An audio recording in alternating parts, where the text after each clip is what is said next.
ఉన్న బంగారాన్ని విడిపించి ఆ రోజు ఆన్లైన్ రేటుకే మేము కొంటాం. Sharma gold company. నమస్కారం, వెల్కమ్ టు సుమన్ టీవీ. నేను గీతాంజలి. ఈ మధ్య కాలంలో సుమన్ టీవీలో మీరు ఒక వీడియో చూసే ఉంటారు.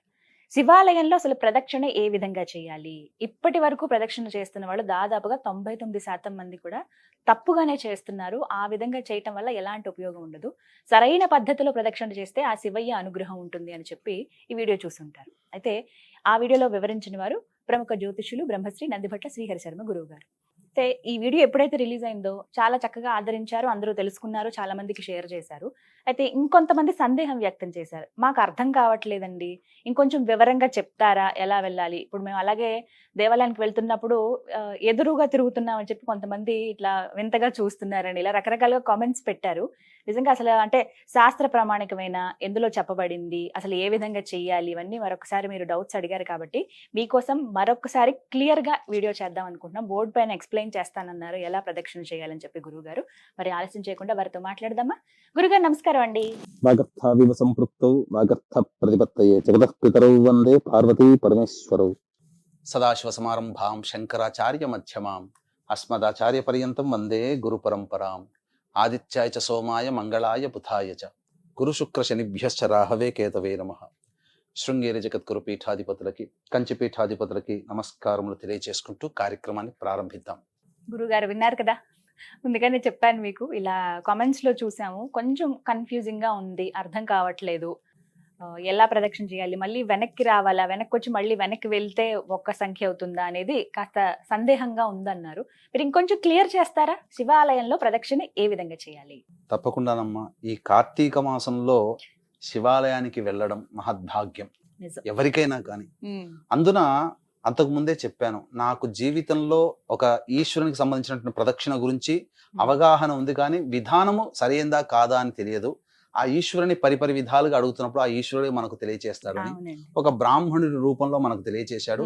వెంబడే అందరికీ తెలియచేయాలనే ఉద్దేశంతో, ఈ పుణ్యం అందరికీ అందించాలనేటువంటి సదుద్దేశంతో మా సంకల్పించిన తోడగానే మీరు కూడా చక్కగా అందరి గురించి ఆలోచిస్తారు కాబట్టి వెంబడే ఈ కార్యక్రమాన్ని చేద్దామని చెప్పి ముందుకు రావడం. ఆ కార్యక్రమం దాదాపు 25 లక్షల మందికి పైగా చూశారు. కాబట్టి చాలా ప్రజాదరణ పొందింది. అందులోనే చెప్పాను, ఇప్పుడు ఓరల్ గా చెప్తున్నాను, కానీ అర్థం కాకపోతే చెప్పండి, మళ్ళీ చిత్రపటం ద్వారా తెలియజేస్తానని కూడా చెప్పాను.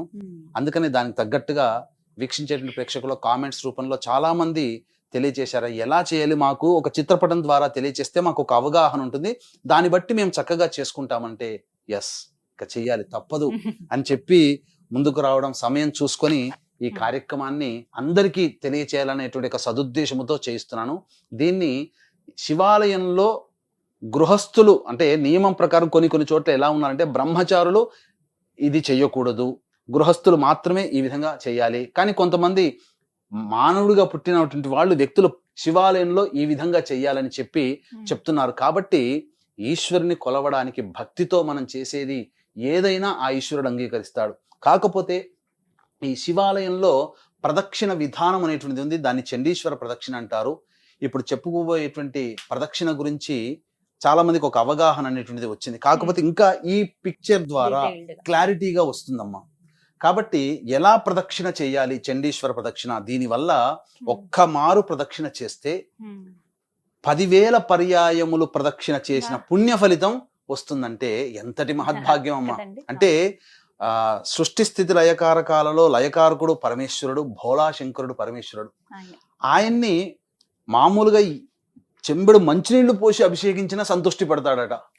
మరి అంతటి సంతృష్టి పడినటువంటి పరమేశ్వరుడు మానవాళికి ఇంకా సంతోషాన్ని అందించడం కోసం తన చుట్టూ ఎన్ని ప్రదక్షిణలు చేస్తారయ్యా, మీరు ఈ విధంగా ఒక ప్రదక్షిణ చేయండి, ఆ విధంగా చేయడం వల్ల నా చుట్టూ 10,000 పర్యాయములు తిరిగినటువంటి ప్రదక్షిణ ఫలితాన్ని మీ ఖాతాలో వేస్తానని చెప్పి ఆ పరమేశ్వరుడే లింగ పురాణంలో తెలియచేయడం జరిగింది, శివ పురాణంలో తెలియచేయడం జరిగింది. కాబట్టి ఆలస్యం చేయకుండా వీక్షించేటువంటి ప్రేక్షకులు చక్కగా ఈ చెప్పబోయేటువంటి విధానాన్ని అనుసరించండి. శివాలయానికి పోయినప్పుడు ప్రతి వ్యక్తి ఈ విధంగా ప్రదక్షిణ చేసినటువంటి విధానం వల్ల అనంతమైనటువంటి పుణ్య ఫలితంతో పాటు ఆ కైలాసము చుట్టూ ప్రదక్షిణ చేసిన పుణ్య ఫలితం దక్కుతుంది అని చెప్పడంలో ఏమాత్రం సందేహం లేదు.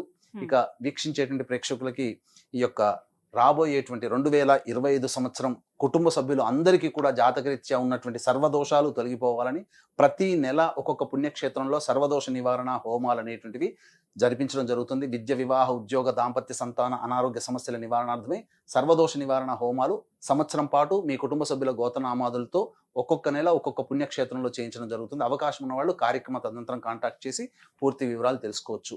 ఇక మనం వివరాల్లోకి వెళ్ళినట్లయితే ప్రధానంగా శివాలయానికి చేరుకుంటాం కదమ్మా. శివాలయానికి చేరుకోగానే ఆదరబాదరగా శివాలయంలోకి వెళ్ళకూడదు.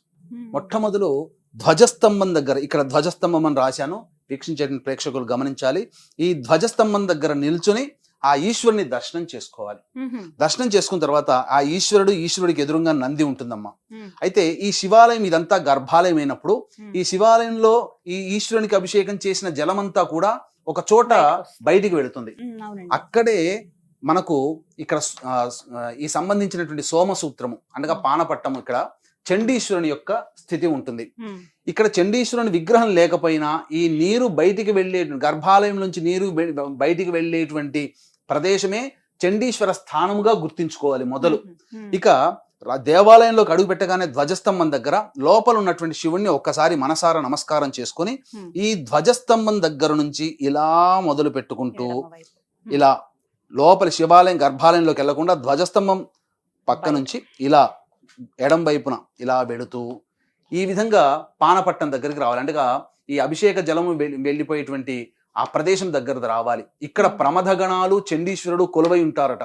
కాబట్టి ఈ నీరు బయలుపడేటువంటి ప్రదేశాన్ని దాటకుండా ఆ ప్రదేశం దగ్గర ఉండి ఒకసారి ఆ చండీశ్వరునికి నమస్కారం చేసుకుని మళ్ళీ అపసవ్య దిశలో వెనక్కి రావాలి. మళ్ళీ ఈ విధంగా వెనక్కి వచ్చి ధ్వజస్తంభం దగ్గర నిలబడి ఒక 5-10 సెకండ్లు నిలబడి లోపల ఉన్నటువంటి ఈశ్వరునికి నమస్కారం చేసుకోవాలి. నమస్కారం చేసుకుని ఈ ధ్వజస్తంభం దగ్గర నుంచి ఈ విధంగా మళ్ళీ చండీశ్వరుని దగ్గరికి రావాలి. మళ్ళీ అంటే ఈ అభిషేకం చేసినటువంటి నీళ్లు బయలుపడేటువంటి ప్రదేశం దగ్గరికి రావాలి, దాటకూడదు. వచ్చి మళ్ళీ అక్కడ చండీశ్వరునికి ఒకసారి ప్రమథగణాలకి నమస్కారం చేసుకుని, ఉన్నా లేకపోయినా అక్కడ ఒక్కసారి నమస్కారం చేసుకుని మళ్ళీ వెనక్కి తిరుగుకుంటూ ధ్వజస్తంభం దగ్గరికి వచ్చి చేరాలి. చేరి ఈశ్వరునికి నమస్కారం చేసుకుంటే ఒక ప్రదక్షిణ. ఈ విధమైనటువంటి చేయడం వల్ల 10,000 పర్యాయములు శివాలయం చుట్టూ తిరిగినటువంటి పుణ్య ఫలితం. సింపుల్ గానండి, ధ్వజస్తంభం దగ్గర నుంచి సోమసూత్రం వరకు, సోమసూత్రం నుంచి మళ్ళీ ధ్వజస్తంభం వరకు, మళ్ళీ ధ్వజస్తంభం దగ్గర నుంచి సోమసూత్రం వరకు, సోమసూత్రం నుంచి ధ్వజస్తంభం వరకు ఒకటి పూర్తవుతుంది. సాధారణంగా ఎన్ని ప్రదక్షిణలు చేస్తే మంచిదండి? అట్లా 9 ప్రదక్షిణలు చేయాలి వీలుంటే, చేస్తే చాలు. చాలా ప్రదక్షిణ ఫలితం. ఈ ప్రదక్షిణ చేసేటప్పుడు శివాయ నమః శివాయ నమః అనుకుంటూ కానీ, లింగాష్టకాన్ని కానీ, ముఖ్యంగా దక్షిణామూర్తి స్తోత్ర పారాయణం కానీ చేసుకుంటూ ఉన్నట్లయితే ఆ ఈశ్వరుని యొక్క సంపూర్ణ అనుగ్రహం కలుగుతుంది. ఈ ధ్వజస్తంభం దగ్గర నుంచి చక్కగా ఈ విధంగా లోపలికి వెళ్ళిపోయి మళ్ళీ నందిని ఎక్కడ కూడా స్పర్శించకుండా, నంది మధ్యలోంచి వెళ్లకుండా ఆ స్వామివారి అభిషేక తీర్థం తీసుకొని బయటికి వెళ్ళిపోవాలి. ఈ విధంగా చేసినటువంటి వ్యక్తికి సంపూర్ణమైనటువంటి శివానుగ్రహం కలుగుతుంది. కాబట్టి ఇక కార్తీక మాసం అయిపోతుంది, ఈశ్వరుని అనుగ్రహం లభించకలేదేమో అని బాధపడేటువంటి వాళ్ళు ఇక మిగిలినటువంటి కొన్ని రోజులైనా కానీ ఈ చండీశ్వర ప్రదక్షిణ చెప్పిన విధంగా చూడండి, చక్కగా చేయండి. అవకాశం వచ్చినప్పుడల్లా ఎప్పుడు శివాలయానికి వెళ్ళినా ఈ విధమైనటువంటి ప్రదక్షిణ చేయండి. ఈ సోమసూత్రం మాత్రం దాటకూడదండి.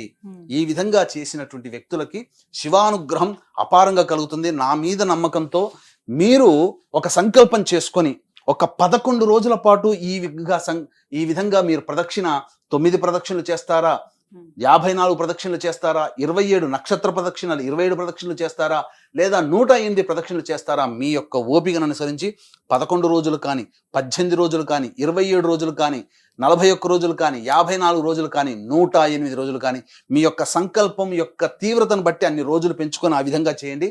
తప్పకుండా శివానుగ్రహం వల్ల ఆ ఈశ్వరుడే చేయి పట్టుకొని మీ సంకల్పాన్ని నెరవేరుస్తాడు అని చెప్పడంలో ఏమాత్రం సందేహం లేదని చెప్పవచ్చు. చాలా చక్కగా వివరించారండి. చాలా మందికి ఇదే సందేహం అర్థం కాక ఇప్పుడు బోర్డు పైన చాలా క్లియర్ గా చెప్పారు ఎలా చేయాలి ఏమిటి, అలాగే ప్రదక్షిణ చేస్తున్న సమయంలో ఎలా ఆ శివుని స్మరించుకోవాలనేది. ధన్యవాదాలు గురుగారు. సర్వం శ్రీ ఉమామహేశ్వర పరబ్రహ్మార్పణమస్తు.